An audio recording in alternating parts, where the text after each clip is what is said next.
I hope you like League of Legends highlights because for the next month or so, that's what we're going through here on League Unlock. Eric and Mark with you guys for Worlds 2018. We're still early on, day 2 of the play-in stage, but I'm already excited. Right. Of course you're excited because it's Worlds time. We're finally getting some of the most amazing matches that we've been dreaming about all year. Amazing is, yeah, you're right. It's a stretch. It's only the play-ins. Amazing is certainly not the word I would use maybe to describe the quality of some of these games. Yep. It's amazing that we're at Worlds. Let's just be happy for that. Yeah, we're beginning the long journey. The rise up, if you will, which, by the way, love the video.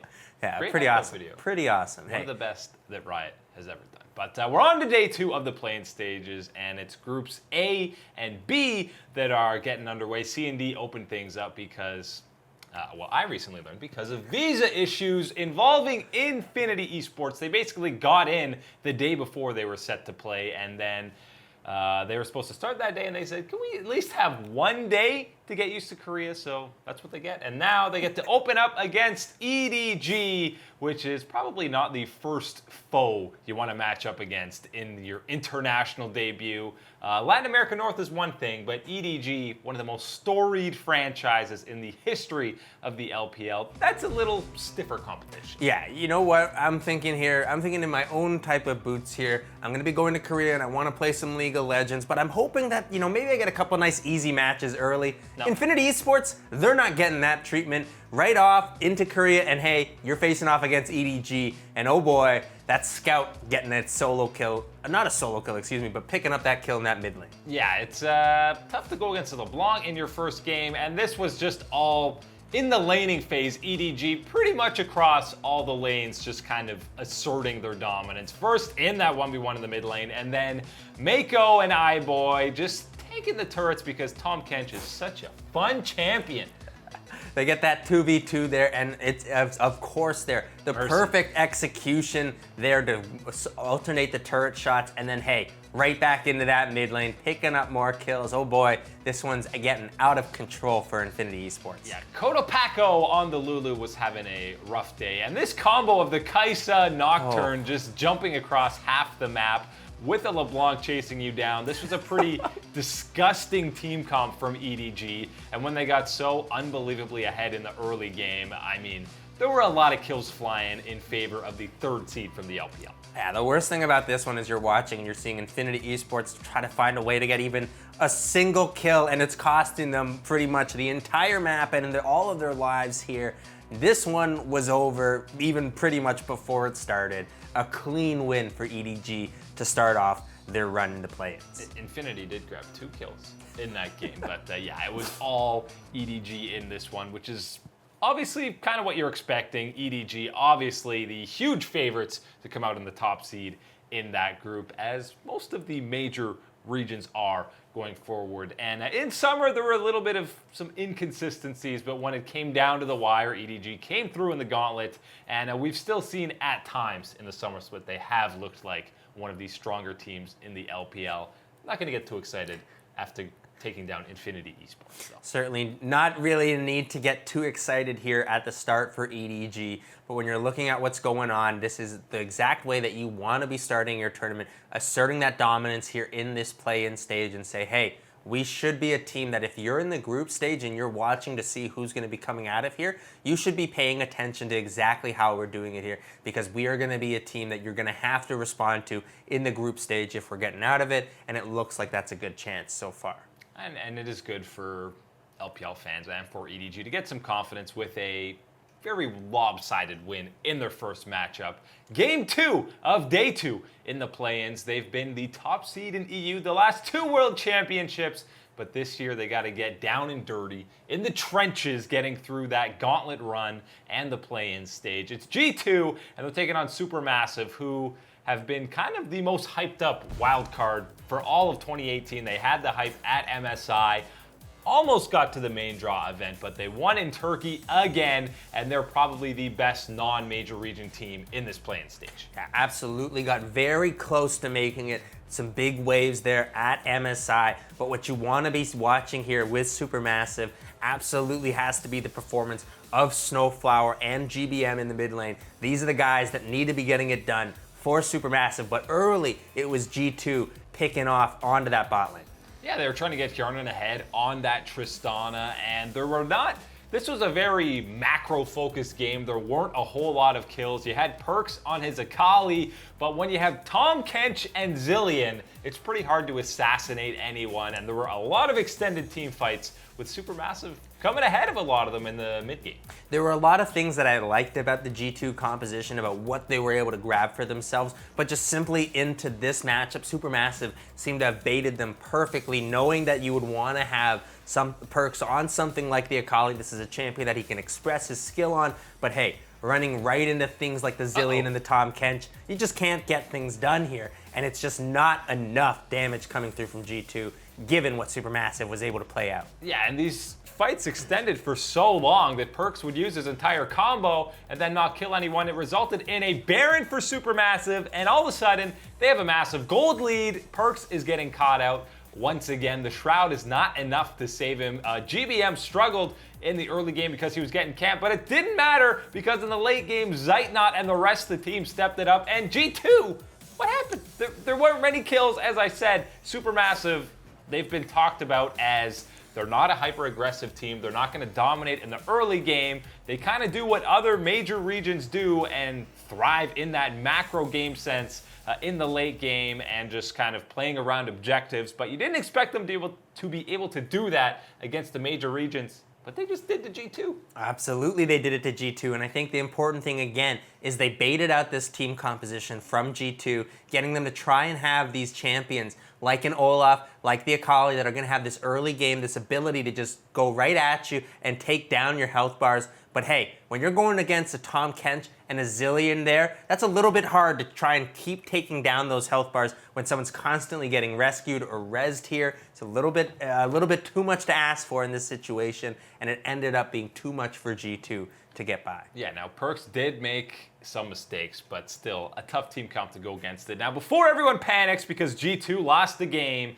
in the playing stage, remember Fnatic did drop one as well, and they ended up getting out of group. So not quite panic time yet, and let's give some praise to Supermassive because they looked really good in that matchup, and they deserved the win. They played better than G2, so congrats to Supermassive getting off to a great start in their Worlds 2018 run. Coming up after the break, the Dire Wolves, the greatest team in the history of the OPL, are looking for redemption from 2017, but they have a sub in the jungle for their first two games. Welcome back, friends, here to League Unlock. Eric and Mark with you guys today, looking back at what was day 2 of the play-in stage where G2 lost their inaugural game of Worlds 2018. They were looking good coming out of the gauntlet, but that is just the toxicity of best of ones, and Supermassive is the best-looking team that's not from a major region. So still not quite panic time yet, but we're moving on to Game 3, where you had the Dire Wolves taking on Infinity Esports, who already lost to EDG. Dire Wolves were making their Worlds 2018 debut, and of course, they're doing it without their starting jungler in Schernfire because he's a very toxic player. Yeah. He's got a long tenured history of toxicity, so he's banned for the first 2 games. Yeah, getting banned for the second time this year for the exact same reasons. Simply unacceptable, especially, hey, when you're heading into this Worlds where you need to redeem the Dire Wolves and the OPL name from last year, where it really was not the performance that you wanted at the play-in stage. And hey, you're not even getting to perform here again in the play-ins right now, given that suspension. Yeah, the OPL's top seed finished in last place in their group last year, lost in a tiebreaker. So they're looking to at least get to the knockout rounds, and they started off again against Infinity Esports, who we're probably still dealing with a little bit of jet lag coming into this one. And, fresh off a painful loss to EDG. And you had triple on the Azir in this one. And here's the sub, Autosoft for them. Not having a great start to this one, just kind of got a little too excited. Yeah, certainly not a great start there. That's not the type of gank. That's the type of gank that I get in my games that you're not wanting to see, just feeding into the enemy laner here. But it does turn around for the Dire Wolves, finding their way back into this fight. But oh boy, they've still got some little bit of work to do to clean it up. Yeah, and we've seen a lot more Tristana than maybe some people were expecting here early on at Worlds. Tristana and Kaisa pretty much getting picked all over the place. And King was far and away the featured damage dealer in this fight. And Dire Wolves, him along with Triple, I mean, whenever there's an extended fight, they're just going to put out insane amounts of damage. They grab the Dragon and then run right to the Baron with an Azir. You're going to knock that thing down pretty quickly. And for how we were ripping on Autosoft for the start to his game, after that, he was actually pretty decent. Although this fight didn't go so well for him, they go down. But he did nab the Baron before that happened, and then Dire Wolves clean up the fight. So aside from that rough start, Autosoft actually looked pretty decent. Yeah, there certainly wasn't any impact plays that really needed to happen from the jungler position, given everything else that was going on,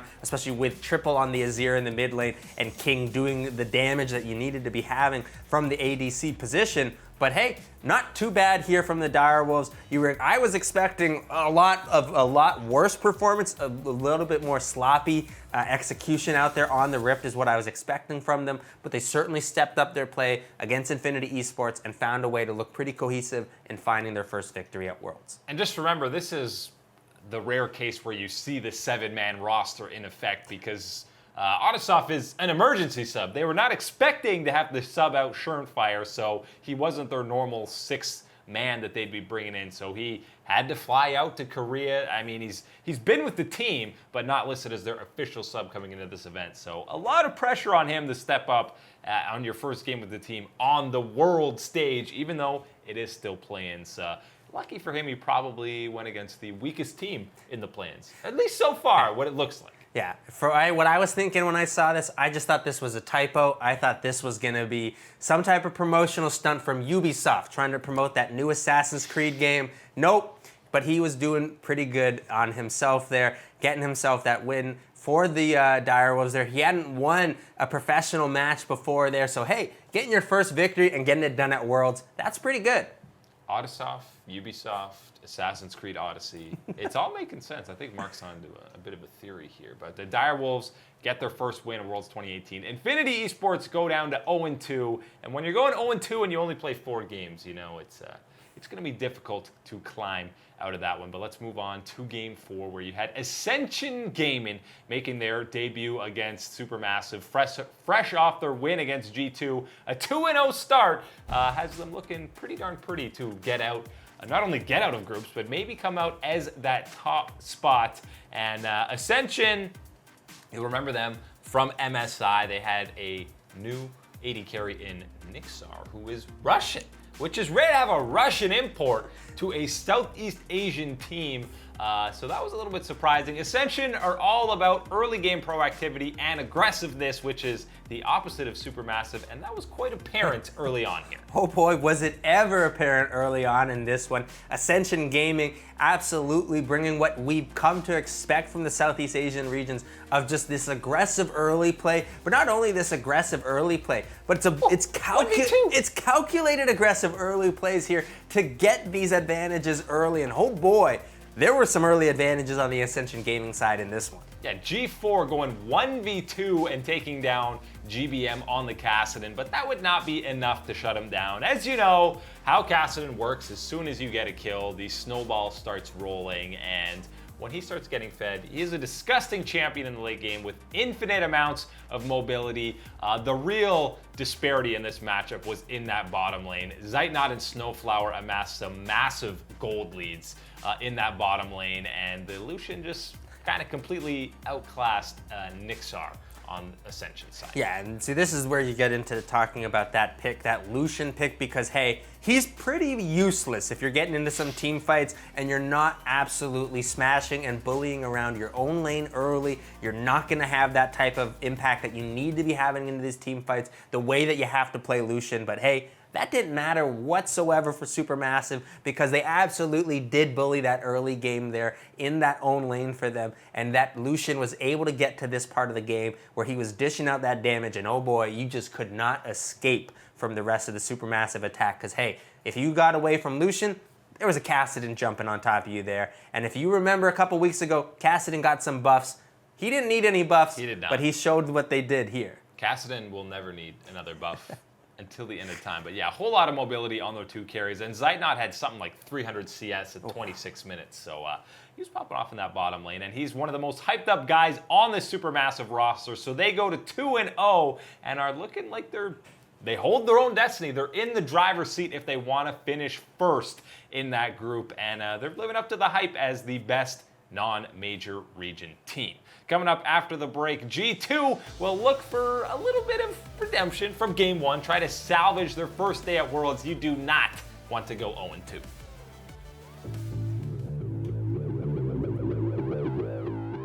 Hello friends, and welcome back to League Unlock. Eric and Mark here with you, going through the final 2 games of Day 2 in the playing stage for Worlds 2018, and it's EDG back on the Rift, looking to move to 2-0. They had a pretty dominant win, I guess you could say, against Infinity Esports in their first matchup, taking on the Direwolves. Couple of 1-0 teams, first place on the line after Day 2. Obviously, Direwolves pretty big underdogs, but I mean, they got to win.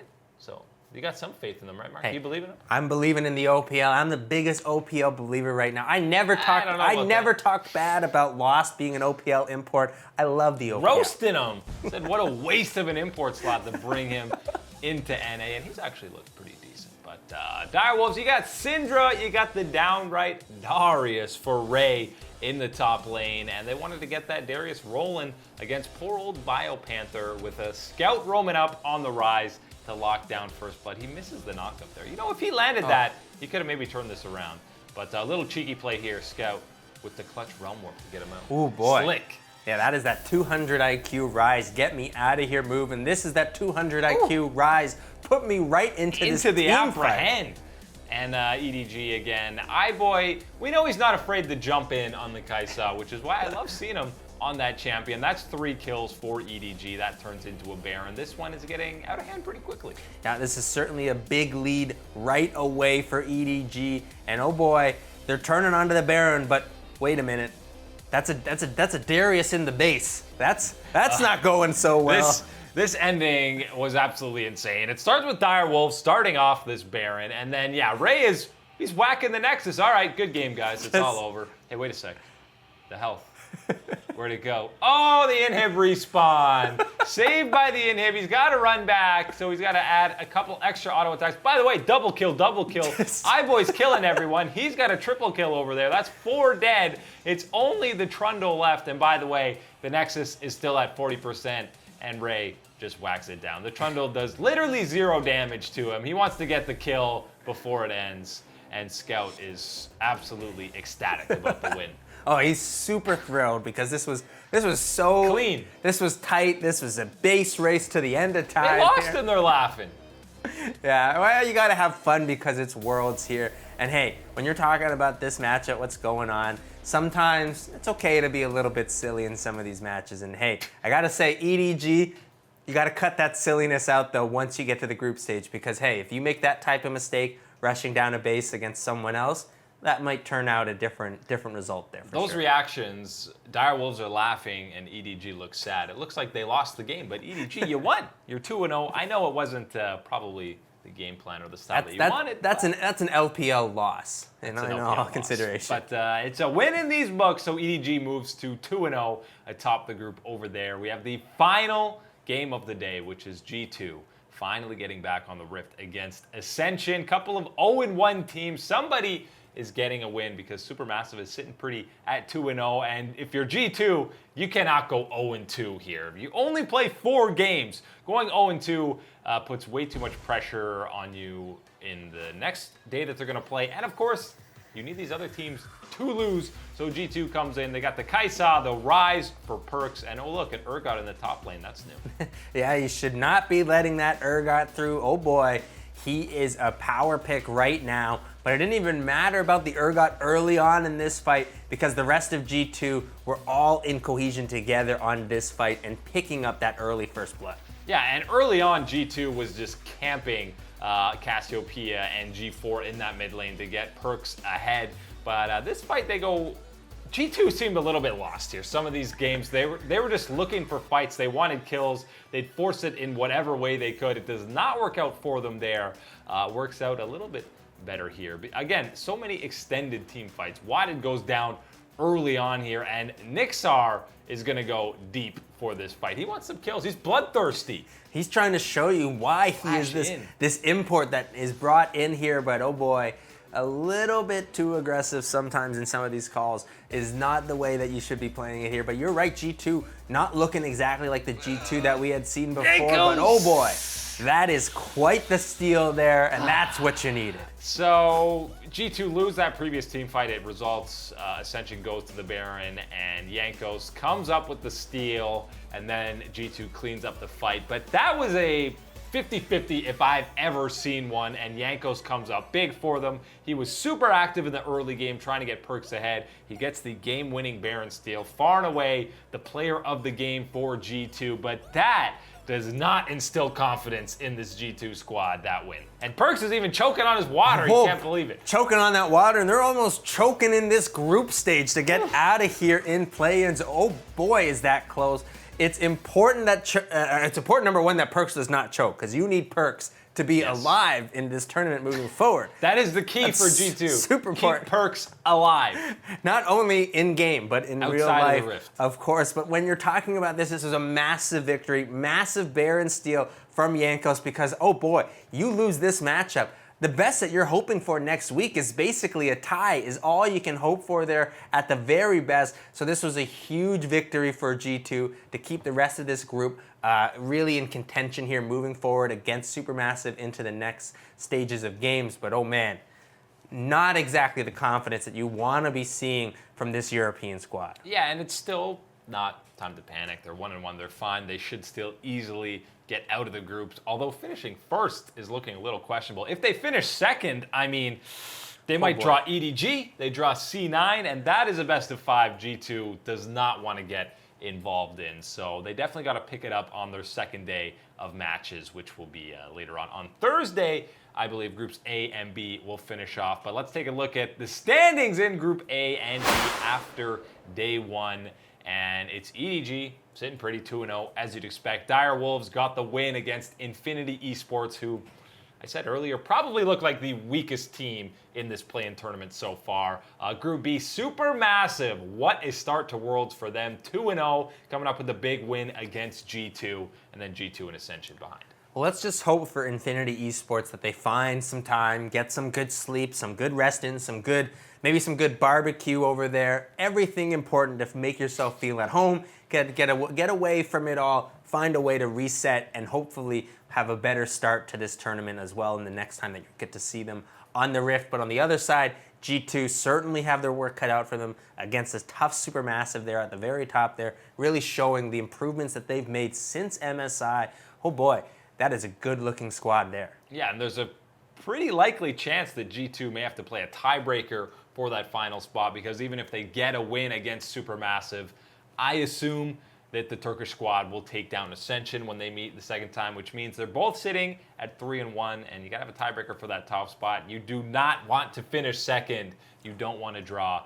EDG specifically looks like the scarier team, or Cloud9, although an NA-EU rivalry is always a match that we're excited for. That's all the time today for League Unlock. Eric and Mark with you guys. Thank you so much for watching.